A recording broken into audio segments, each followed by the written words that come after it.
আসসালামু আলাইকুম। আমরা ছাত্র শিবির ভোট কেন্দ্রে না আসলে হয় না, তো আমি আসলাম। আর সাথে আসলো বিএমপির নেতার ছেলে, মানে আমার চাংচু, সে আসলো। একে ধর। তো গাইস, আমরা চলে আসলাম প্রায় ভোট কেন্দ্রে। আমাদের বাড়ি থেকে মাত্র 2-3 মিনিট লাগে। আব্বু আম্মু আগেই চলে আইছে, আমরা একটু পিছিয়ে আসতেছি।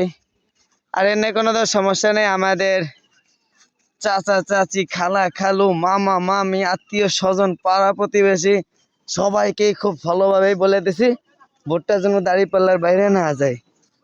সবার সাথে সুন্দরভাবে কথা হয়েছে। আমাদের সব দাঁড়িপাল্লাই, একটা ভোটে এদিক ওদিক যাবে না ইনশাল্লাহ। এখন বাকিটা আল্লাহর ইচ্ছা।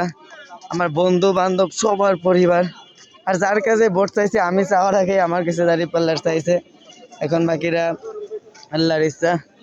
আব্বু আম্মু 5 মিনিট আগে আইছে, আমরা পেছনে আইছি, আমি, আমার বোন আর আমার এক বন্ধু। আমরা আসছি কারণ আমরা জানি না যে, তবে ইনশাল্লাহ দাঁড়িপাল্লাই হবে সব জায়গায়।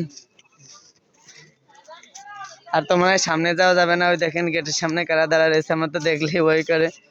আব্বু আর আম্মু গেছে, তাও আমরা যাই দেখি, যদি কিছু বলে তো ফেরত আসবে না।